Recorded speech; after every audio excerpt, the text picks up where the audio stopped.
We are now. That's probably all video now. All right. Are we live, Mark? I think we are live. All right. Hi, guys. Robert Ciresi here. I'm Mark Morek, Ciresi Morek. Hello. First and foremost, I want to apologize for a few weeks ago.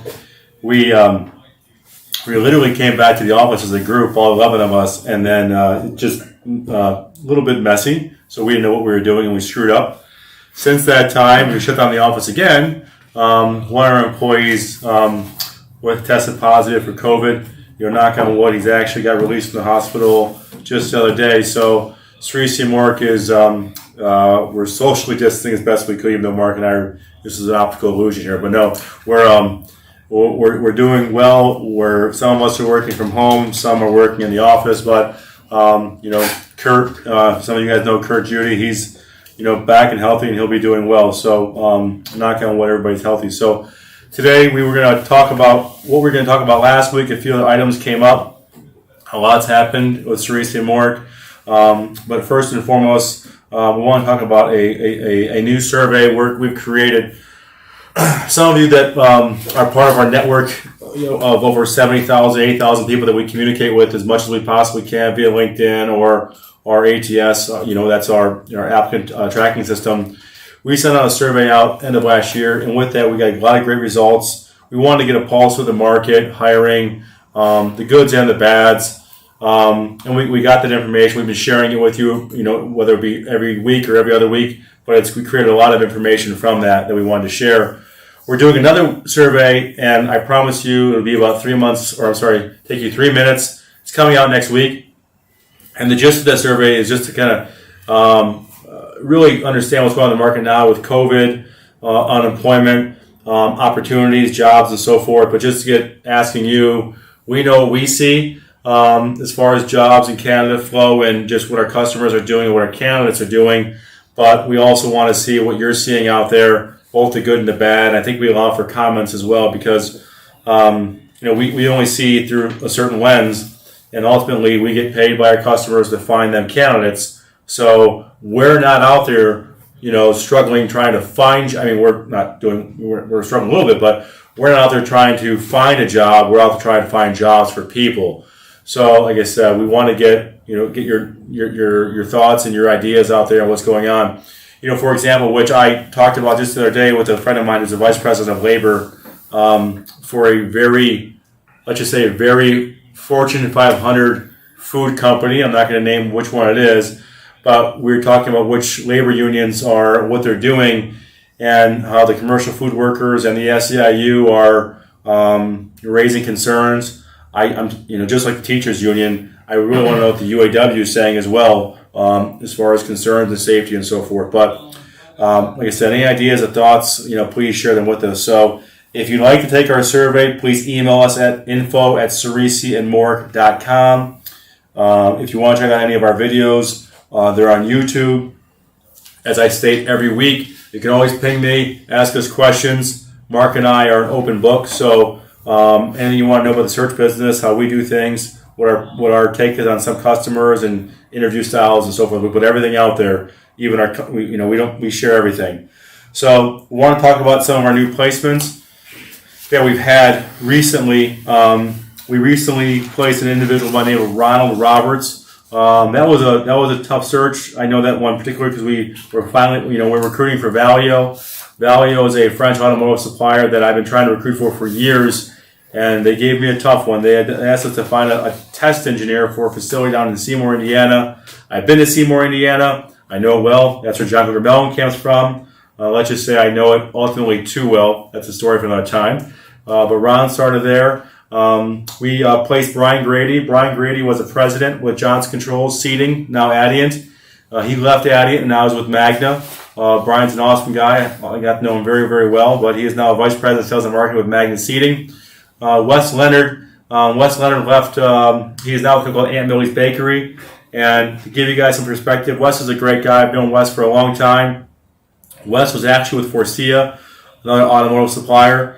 And Wes was done with the travel. He was done with, never being home. And we found an opportunity for him with Aunt Millie's Bakery. Yeah, he went from automotive to making, bread. and it's kind of a cool story. We found an opportunity for Jody Vassell, HR manager with a company called Consolidated Precision Products, and we placed an individual named Randy Sliger with Molly Automotive Supplier down in Charleston, South Carolina. So those are some of the recent placements, and we have a few more that we're going to share in the next few weeks, but that's what we want to put out there right now. We have a lot of new active searches. Mark and I, this is the first time Mark and I have sat down in the same room in probably 2 weeks. So I've been getting a lot of searches. I've been asking Mark to help out, and we've been busy. So to kind of go through some of our searches, and I'll go through them quickly so we can talk about some of the articles we've written and read, and just kind of the pulse of the market and do our resume review. We're doing a search for a plant manager and we don't have compensation. Okay. We're doing a plant manager in the Columbus area. One of our customers is looking for a plant manager for a large plant. That same plant is looking for an HR manager. We're also looking for corporate project engineers for Aunt Millie's. Once again, Aunt Millie's had retained us. They are, because Americans love carbs, they are adding on. So Aunt Millie's looking for, if you happen to be an individual, a plant engineer, project engineer, know somebody in the Michigan, Indiana area, fantastic. Also looking to identify someone to help run one of their plants in Indiana.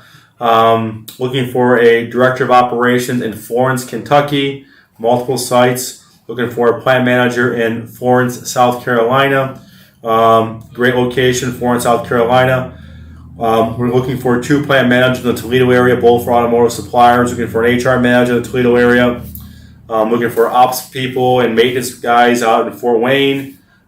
Still looking for a controller in the Detroit area. I got to follow up on that one. Looking for plant managers. Is it Lynchburg? Is that right? Is that Nashville? Correct. Lynchburg. 2 plant managers in the Nashville or Lynchburg area. Looking for a vice president of operations, someone who manages 20 sites for one of our customers in Pittsburgh. Looking for another plant manager in Cleveland, operations manager in Cleveland. Looking for a plant manager in Kalamazoo. Looking for a purchasing manager in Detroit, maintenance manager in Birmingham, materials manager in Nashville. We're doing searches for plant managers in Tupelo, Mississippi, Louisville, Kentucky, Canton, Ohio. I'll be looking for a CHRO soon here in Northeastern Ohio. Looking for a COO. This is incorrect, in the Detroit area. Looking for, quality manager in White, Georgia. So we have a lot of activity, guys. Director of HR in Detroit area. Distribution manager in Dallas. Director of safety in the Fort Wayne area. Sales manager here in Akron. Materials manager in Terre Haute, Indiana. HR manager in St. Clair, Michigan. Director of supply chain in Dayton. Still looking for a controller in Youngstown. We actually had the job filled, and she decided to accept the counteroffer. So that's what happens. Operations manager, quality manager in Tuscaloosa area. Vice president of purchasing still in the Detroit area.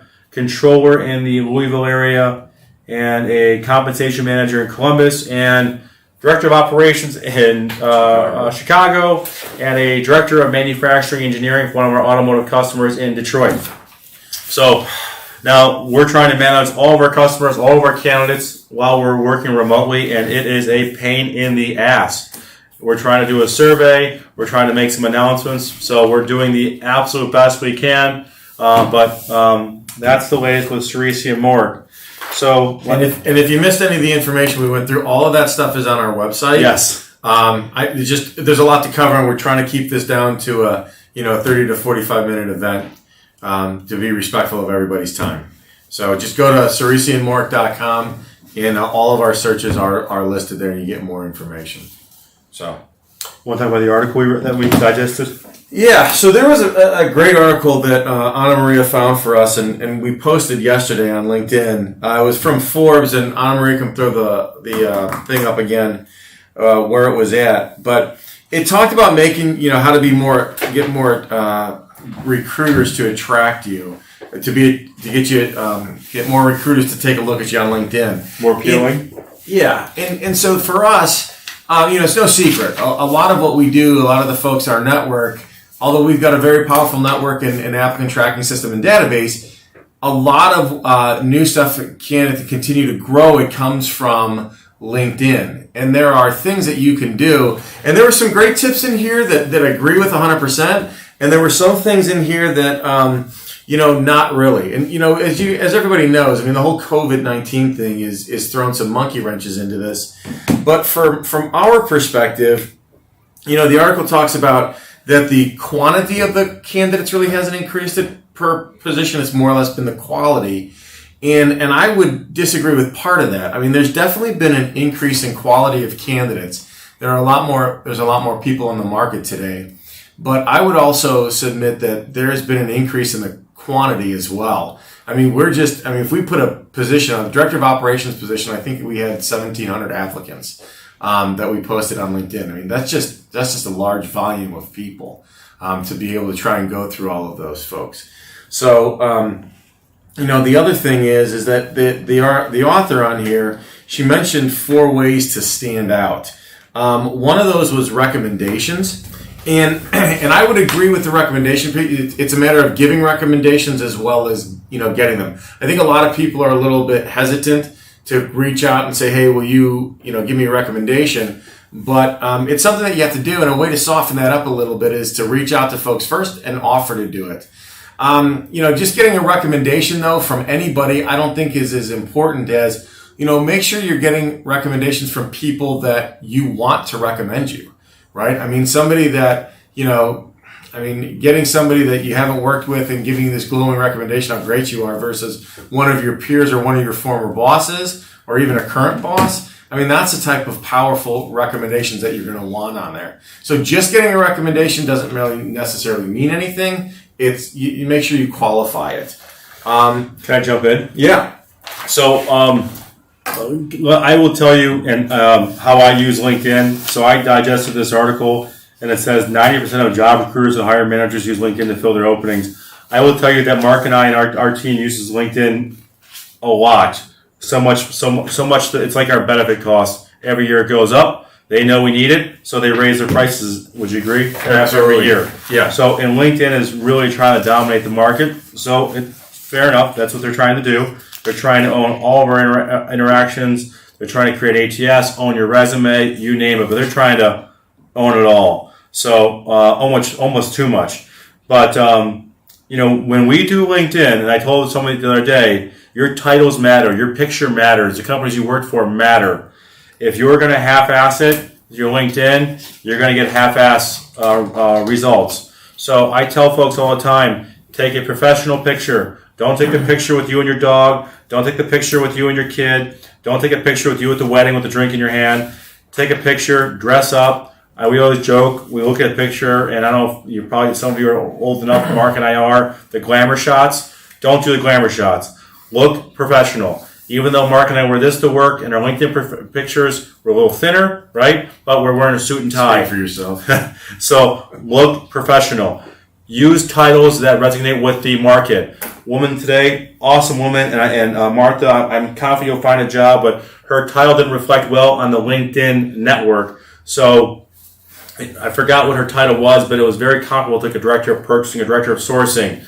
And she was out of a job. Who gives a shit what your title is at work compared to what your title is on LinkedIn? You want to make yourself as attractive as possible. So, nobody's going to, HR is not going to, you own your LinkedIn unless your company's paying for it, but nobody's going to come to you and say, I can't believe you put that title. It's a fabricated title. Who cares if it's fabricated? Our pictures on LinkedIn are fabricated. They're us, with a suit and tie on. We don't dress up that well all the time, but look the part, put a nice title in, corresponding to your experience. So when we do searches, Mark and I were doing a search for our director of operations in Chicago. All I did is I went in Chicago, I did a radius search, I typed the industries I wanted somebody from, I typed in director of operations. Me personally, I probably went through 800 different LinkedIn profiles. That's me, but candidly, I probably bill probably more than most headhunters in the country, let alone North America. I do very well in this business, and that's how I do it. I want to see every director of operations in the Chicago area. I'm going to reach out to that person. Like an HR manager search. If you're an HR manager, let's say I'm looking for an HR manager in the Detroit area, I'll type in the zip code, 45-mile radius. I'll type title, HR business partner, HR manager, HR generalist, maybe director of HR. I'll try to pull from the companies I want to pull from, whether it be, let's say, automotive, and then I'll just go through them all. So it's very, very important that you use a good title, a relevant title. You tie yourself to an industry or more than one industry, and use a picture that presents very, very well. It's your first impression out there. So you wouldn't go on a dating site with a picture of, you just getting done cutting the grass. You want to present yourself well. Very, very similar to Zillow. I keep on saying LinkedIn's like Zillow.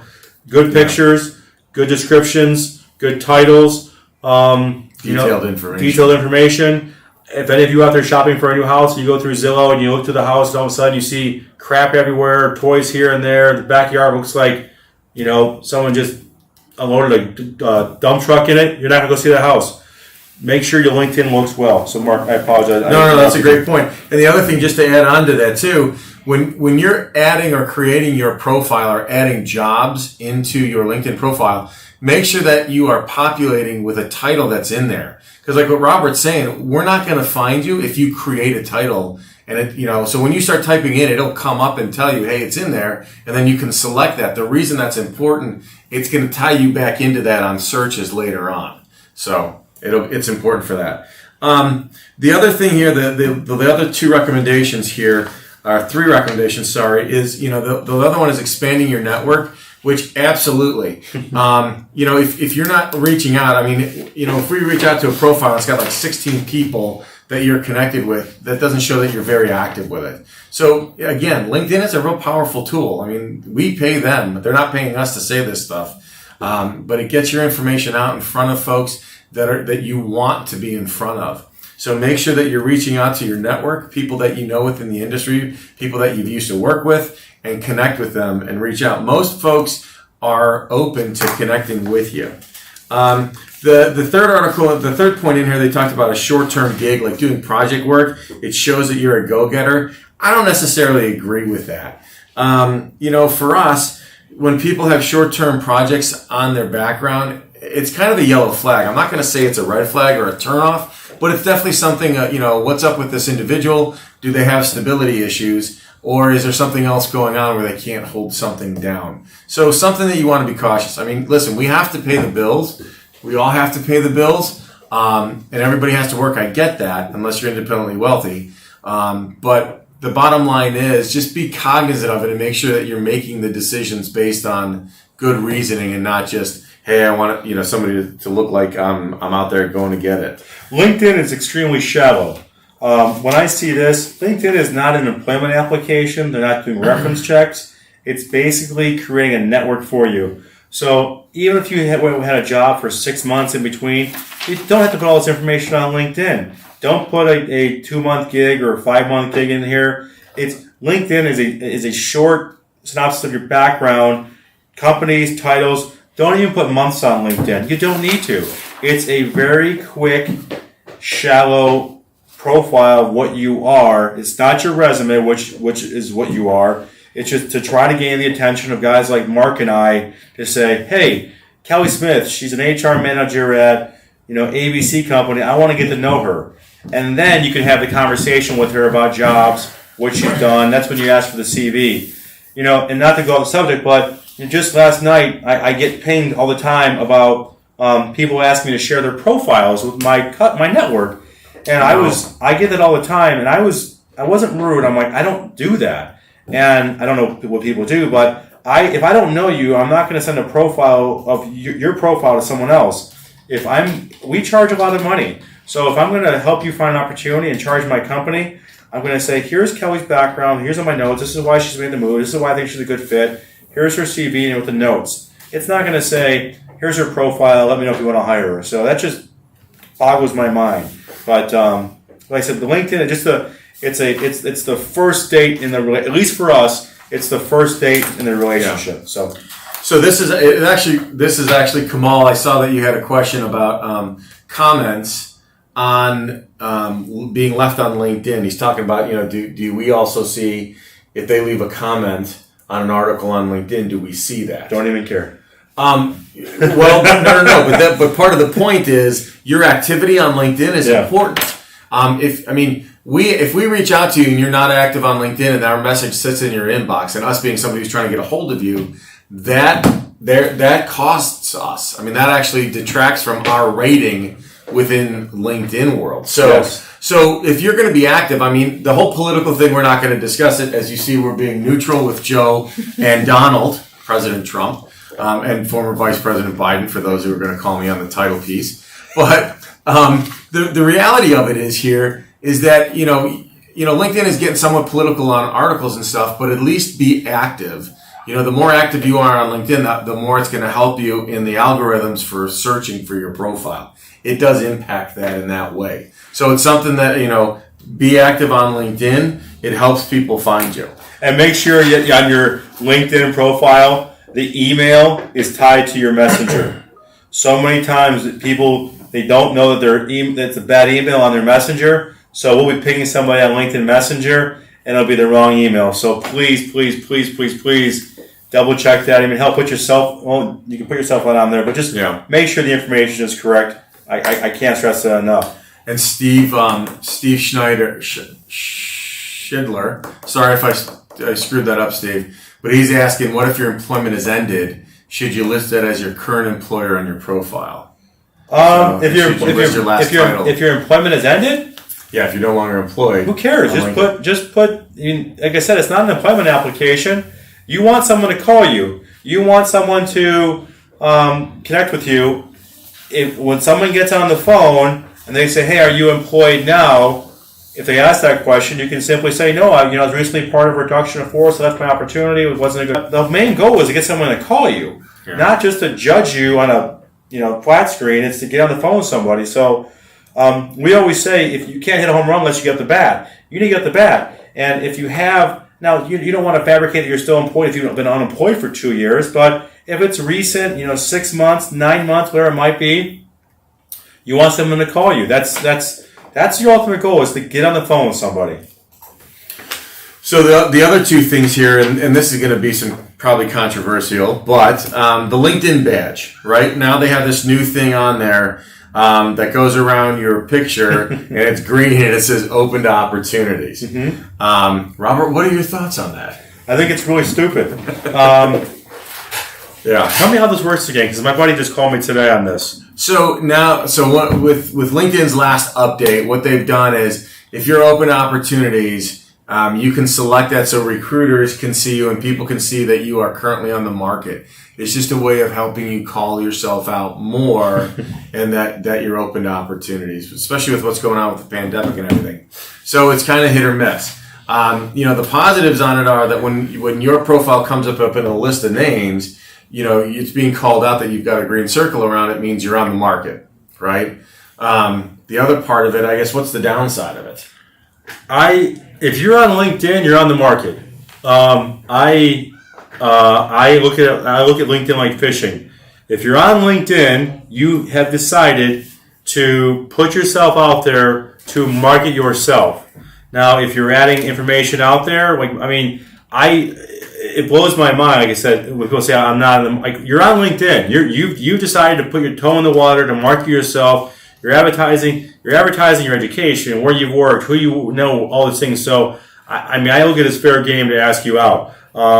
So when I see these green circles, red circles, or where the hell they are, I think it's more of a label and so forth. But a friend of mine today reached out to me, and he's a very successful individual. He's president of a $600 million company. Really bright guy. He lived in Notre Dame, I went to Purdue, but we'll ignore that. But he asked me about this new way to solicit or advertise to recruiters. Yeah. I guess for recruiters who pay for LinkedIn Recruiter, you're able to see people who are more mobile than the other ones. So basically, then I guess if you're a candidate and you're allowed to only click 5 cities, something like that, you're only allowed to market on 5 cities. Relocation. Yeah. Listen, on LinkedIn Recruiter, you can be anything. On LinkedIn, you can be anything you want to be. So even if you're not open to relocation, put you're open to relocation. Tomorrow you might be in Cleveland, Ohio, then the next day you want to be in San Francisco. Who knows? Don't label yourself on LinkedIn that you're not open for anything. Like I said, give yourself an opportunity to talk to someone. What's the worst that can happen? So I recommend anybody, if you're looking for a job, put that you're open to relocation. Who knows? Maybe you get an opportunity. They send you to South Carolina and you're living on the ocean. They're going to pay for relocation, but I don't understand why LinkedIn's trying to color people, label people. I just don't get it. So I don't even look at the color. I can care less about the color. If I see someone I want to talk to, I'm asking that person out. So Christy's with us again. Hey, Christy. Hello, and she actually has this down. She said if you click that you're open to opportunities and you say visible to recruiters only, it doesn't show the neon circle, so the open to opportunities piece, right? You have to say that you are open to opportunities and visible to all. So, and then you get the big neon circle that says you're open. So, there you go. Gotcha. But here you go. The reality of it is, to Robert's point is... Gold jacket, green jacket, who gives a shit? The bottom line is, whether you have a circle or not, if you fit what I need, I'm calling you. Yes. That's really what it comes down to. So, and then the last thing here is, changes to the landscape for recruitment. This is going back to the article. Changes to the landscape for recruitment after the pandemic that... a lot more companies are trying to promote from within and trying to fill roles locally and internally. I think most companies, for the most part, try to hire from within, unless that talent doesn't meet it. So I think, from what we've seen is companies trying to not relocate people, right, just to keep costs down. But companies are still moving people. Companies are still going external and bringing folks from within. So my experience is companies would love to do internal, but all of our openings they're there because of an opening. I saw an interesting I forgot what article, I don't know who publishes today, but a couple things that I saw today. People are retiring. People are leaving the market right now, younger ages if they can. The market. So think about this. Like in 2008, when the baby boomers left the market. So imagine this, and I'm going to do my best to describe it. In 2008, those who could leave the market left the market. Those who stayed created a ceiling for those who were taking those next roles. So all of these folks went to the jobs that were left open by those who retired. That's why there's a lot of movement in 2008. For example, I did very, very well in 2008. Now what's happening is the market going up. People don't want to go back to work in an office. They're leaving the market. They're retiring. People wonder why the car sales are up. Car sales are up because people are leaving the cities. They don't want to drive in buses anymore. They want their own mode of transportation. So it's going to be very interesting what happens with Ford, because Ford put all these vehicles out there that are SUVs, but that's a whole. Then you just saw Ford CEO get dumped yesterday or resigned. So going back onto what's happening in the market right now, we still have the COVID replacements. A lot of our customers, they laid off folks and they called it a COVID replacement. But in actuality, they just decided this person wasn't cutting it, and they've asked us to find someone to replace it. What's interesting too, and this is part of the market, this is as well. This past week and a half, I talked to two CHROs from two Fortune 500 companies, and the Black Lives Matter movement. They are really asking for diversity. A lot of the searches that we get, diversity. So this is more so than ever that we've been asked to find diverse candidates. So that's what I've seen right there. Anything else you want to jump in? Well, just the last point on the article I think resonates a lot. It talks about a little bit of patience and not getting frustrated. As I mentioned earlier, there's a lot of people applying to these positions, and it's one of those things that. A lot of people we deal with are very type A personalities and used to making an impact and going and kind of just through sheer will and determination making things happen in the office. It's not the case when you're looking for a job. You're kind of like no longer in control. And so calling in the morning, calling in the afternoon, emailing at night, and then calling again in the morning, that's not a positive thing. You got to exercise some patience there. So I really like it talks about how you just have to be patient, persistent, and polite. And folks are going to get back to you. We do everything we can to try and get back to everybody. Applications for a job? Yeah, just the best way to follow up with a recruiter after an interview. It's not blowing up their phone and not going after them. Oh, yeah. Today I had a guy email me 7 times about 7 different jobs on our website. That's exactly what I'm talking about. Right. So and going back to the best way to follow up with a recruiter after an interview, a little bit of, a little trick here. So what I've noticed, and I love talent acquisition people, they make my life so much easier, is they've gotten laid off, and if the companies are struggling, that's the first person that's going to be laid off, unfortunately. But if you're applying for jobs and you're sending into a large company with a huge ATS, whether it be Talio or Workday or one of the other systems, there might not be anybody answering those emails. So it's in your best interest to identify who the hiring manager might be. Maybe go through your network. Do some investigative report or hunting. That's what we do. If you're a purchasing manager, you want to be a vice president, if you're a purchasing manager and you're unemployed, and there's a job for a purchasing manager down the street, go to that company's LinkedIn website, identify who the vice president of purchasing is, and then send that person an email. And you can find that email. There's many ways to find the person's email address online, but you can simply send up a note to Mark. Let's say Mark Morek is the vice president of purchasing. I know Mark Morek is looking for someone to take a shot, and I send Mark a nice note. Say, Mark, my name is Robert Ciresi. I recently, noticed that you're looking for a purchasing manager. If you are, fantastic. If you're not, I apologize, but I wanted to introduce myself to you. These are some of the things that I've accomplished, and I love the opportunity to interview for your job. Boom, done. That's simple. Short and sweet. Not a resume, not a cover letter. Nobody wants to read that. Just a short and sweet, just enough to get Mark's attention. And I promise you, if Mark's a decent human being, he'll reply back. If Mark's a piece of shit, sorry, he won't. But most decent human beings will write back and say, listen, this is what we're looking for. Go through HR, that's what they should do.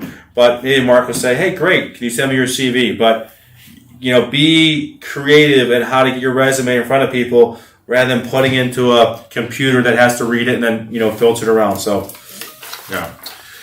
We're kind of with time right now. Yeah, let's go. I'm thinking maybe we jump to we jump over the MPC stuff. That's fine. Real quick though, I'm going to hit the Anna Maria. Can you put up the colorful chart? The link to everybody. What was there. the MPC thing? I'm just talking about who is that person. We're talking about most placeable candidates. The old acronym. Yes. I can talk about that real quickly. You want me to? Well, we got to do resume reviews as well. Hit it. All right, sorry. Let's go. So I don't know when MRI was founded. I've been doing this since 1998. Mark's been doing this 2004. I will tell you, from 1998 2004, a lot changed. When I started, it was DOS printout sheets, making cold calls, pounding the phone calls, very little interaction with computers. I used to fax resumes. I used to hand deliver resumes. Mark is much more sophisticated. He started using computer in 2004. I did not. So when you got into business, MRI created an acronym called PLACE. So PLACE basically meant, it meant P was pay or command a fee, L was legitimate need, A was ability to make an interview, C was competitively priced? No. E was economically priced. P, a pay or command a fee, L legitimate need, A ability to make interviews, L, holy Christmas, legitimate need, right? And then E was economically priced. Something was So what that all means is when we're marketing candidates, this is how recruiters work. I am not an individual who's going to take an individual's resume who's an HR manager and start calling companies and say, hey, why don't you hire to be your vice president of HR? Doesn't make sense. So what we do is we take candidates who are attractive candidates. That means they can pay or command a fee. That's individuals who, good educational background, good resume history, worked for good companies, right? The L was legitimate need. L was legitimate need, someone who needed a job, not someone who was just shopping a job, needed a job, someone who might have been unemployed, someone who was in a bad spot, but someone who needed a job. Because if they needed a job, if they needed the job, they had the ability to make interviews, which is huge. You don't want to go out, this is how a lot of recruiters think, you don't want to market someone who's going to be difficult, just like selling a house. If Mark goes to sell his house and his house is worth $250,000 and I'm the realtor and I go, what do you want to sell your house for? And Mark says $400,000. Okay, I'm not dealing with Mark. So that's the A. The C, ability to do a job in this market. C, can make interviews and goes back to economically priced. So PLACE, PLACE. It's a famous acronym that a lot of headhunters have used over the years, but it just gives you the mindset of how headhunters work. They want to help you if you can help them make a fee, if you have a legitimate need, if you can make an interview, if you're economically priced and can do an opportunity. Oh, goodness. You're pinging all over the place. I know. I apologize. Sorry. Go ahead, Mark. No. So that's a little bit of insight of how Headhunters think. So the other thing here is there's a chart that Anna Maria put up here. So when you're looking at opportunities and looking at places that you can find a job, I think sometimes it seems a little bit basic, but the point of what this chart is, when you think about where you are, where you can add value to an organization, you're at your current position, you have customers, and then you have vendors, right? And then you have parallel competitors who all have customers and who have suppliers as well. So when you're looking at specific target areas or target markets, don't just look along your line, but you could open this up threefold by looking at vendors and looking at customers as well.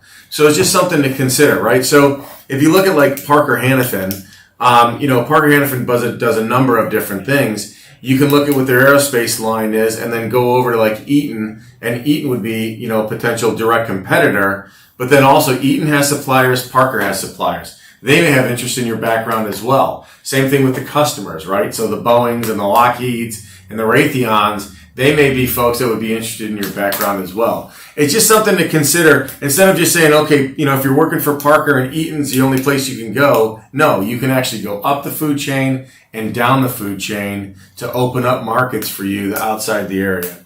I always compare it to who wants to see your resume. You need to know that. If you don't know who wants to see your resume, you're doing something wrong. You have to know who you provide value to. So if you make valves, who are the valve companies? If you make, interiors for automotive, sell your phones, know the market in which you spend time on. And guys, it's a simple concept, but it's something that I think a lot of folks lose on there. Quick question in here. So there was actually a point about, is the CHRs, going back to your diversity inclusion right now, point, is the CHRO request for diversity at odds with equal opportunity employment? Yeah, that's a good one. Is the CHRO what? Is the CHRO's request for diversity at odds with equal opportunity employment? Listen, Mark and I, we walk a fine line. Our customers tell us we might get a job description, but we have an uncanny ability, and we've learned to read what's behind the job description. That's one of the reasons why we make money, how we make money. Our customers are going to say, and they'll say it in the email, we like diversity candidates, but ultimately we want to hire the best person possible. All of my customers will say they want to hire the best person possible, which they should. But now, with what's happening now with the political landscape, with George Floyd and Black Lives Matter and All Lives Matter, how you want to suggest it, I don't play in that game anymore. In fact, I don't do Facebook anymore because I get tired of everybody. If you don't agree with their opinion, then I guess you're a bad person. But Mark and I are pretty left and right. But all of our customers, most of our customers ask, they want the best candidate, and they always ask for diversity. I've been doing this since 1998, and this is, I remember in 1998, maybe the early 2000s, and I remember the contract. It was a contract with Momentive, who at the time was owned by General Electric. Momentive suggested, they said, and I wish I would have kept it, they will pay a larger fee for a diversity candidate. And I was holy crap, that was actually in their contract, and that's 15, 20 years ago, but are they not? I don't know. And we do our best to make our customers aware of the best possible candidates for us, and we do our best as far as our candidates, making sure it's a good fit for us as well. And I will tell you, when we get stuck, give me a little more meat to chew on. Like, for example, you on this is years ago, you have a number here. This is the only thing that you have, two numbers on your first page of your resume that actually caught my eye. Everything else is blah. Earned a grant from the Texas Workforce Commission, the amount of $250,000. Awesome. Huge. How'd you do it? Why'd you do it? Analyze turnover, develop strategies for improving employee retention, resolving turnover reduction from 100% to year to year 2013, 2018. Awesome. Those are the kind of things you want to see. So if I'm a business owner, I'm like, you know what, I'd like to find an HR professional that can help me get a grant. Oh, here we go. This is the woman that can do it. Education, excellent. But like I said, just tell the reader what your company does and what you've accomplished. You got to do that, and we don't do it. I like this guy's resume, and I think Eric, we've chatted in the past. Eric, I don't want to say your last name. Good educational background. Eric, I would be careful about putting your. It's great that you have your bachelor's. Congratulations. I love the language piece. There's no reason to have your other associates on there as well, unless I don't know why you would do that. You don't need to do it. I don't know where you got your bachelor's from. You chose to leave it off there, so I don't know if that's an online education. I'm just presuming it wasn't maybe an accredited university, but I'm being very direct with you because you don't put it on there. You don't give the reader much information. I would scratch the associates. I like how you put Ford Corporation, they're a Fortune 500 player, and there you go. You have in there. Very good. You were responsible for 400 employees, but a little more meat, $3.7 billion project startup. Your OD project in South Carolina. This is all good. I think if you worked, it looks like Eric, and correct me if I'm wrong enough, you're watching right now. Have you been at the same company since 1987? Is that what you see? 2000. It looks like he's got up at the front. What did you do before 2000? HR director in the Netherlands. What did you do from 1987 to 2000? Oh, these are other companies. 87. Okay, I see how you did it now. Gotcha. So you've been at Ciresi Morek 2000.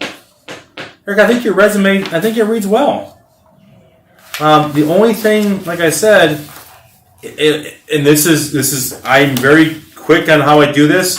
So it looks like you're a non-traditional student and you got your education while going to school, or you got your education while being employed, which is very commendable.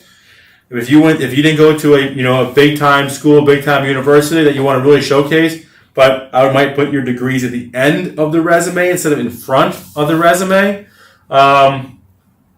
Like I said, if you went to a powerful school, you want to list it. If you didn't, you don't want to list it, but you got to list that. I noticed that, but that would be my immediate thing. Maybe take education and put it at the end, get rid of it. And hell, it appears you got your education while being employed. That's awesome. Maybe you want to put that in there that maybe you self-funded your education if you did. But other than that, I think it reads well. I notice on your languages you put beginner and beginner. I don't know why you put the language on there if you're a beginner, but that's maybe you're trying to create conversation. That's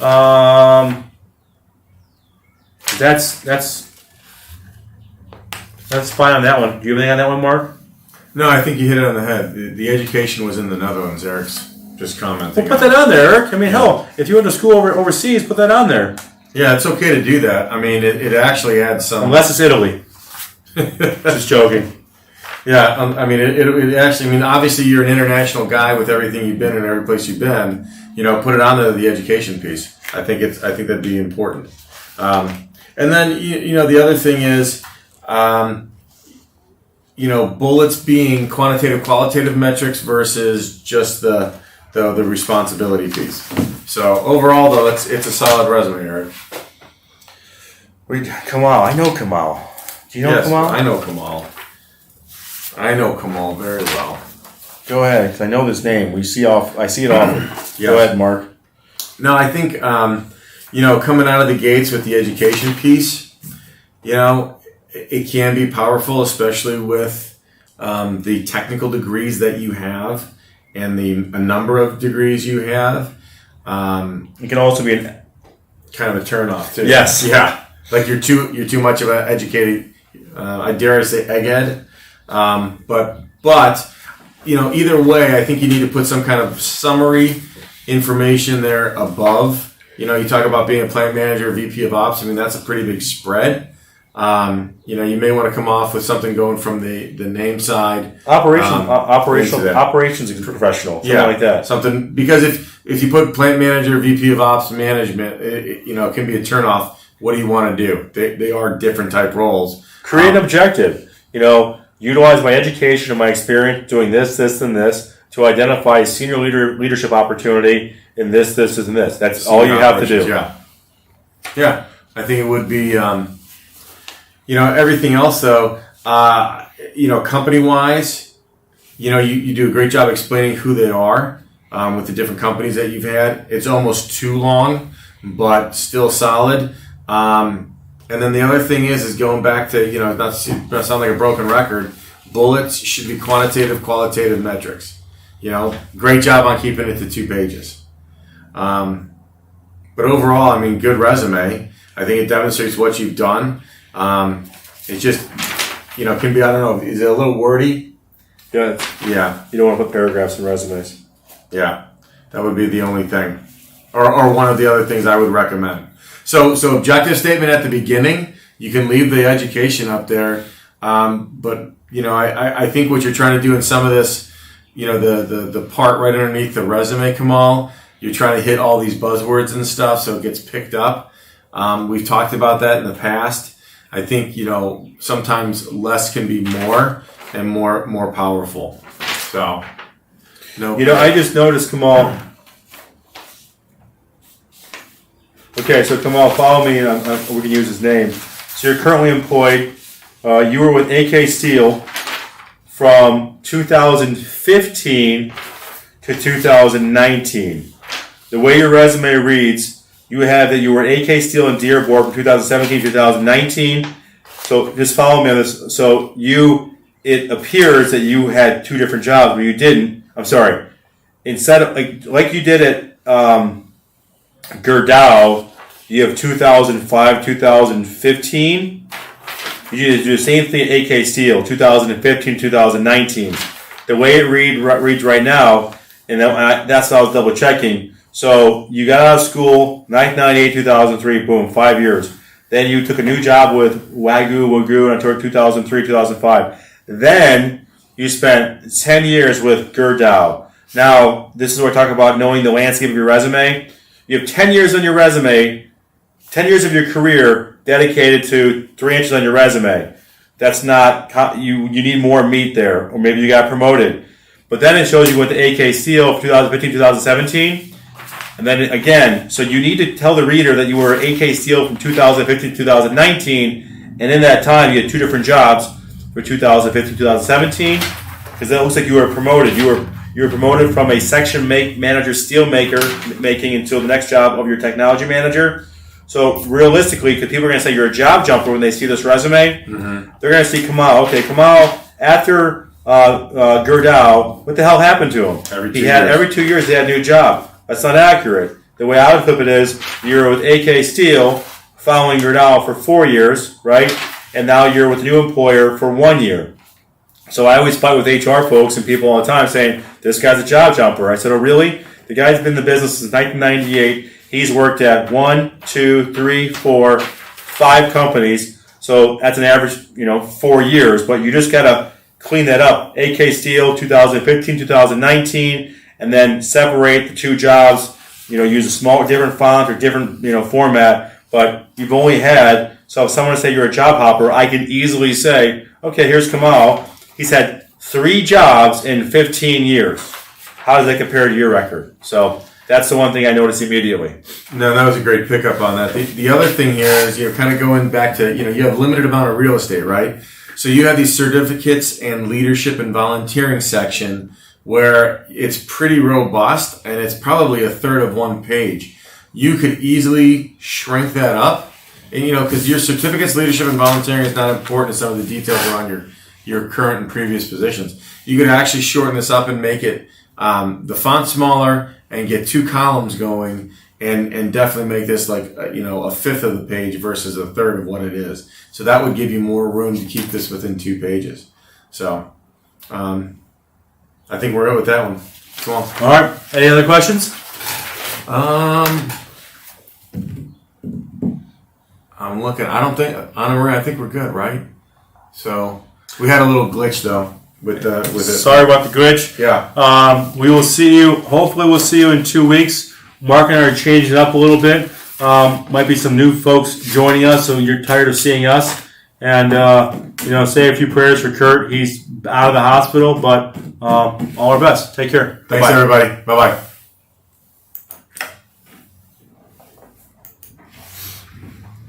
I sent this guy over there. I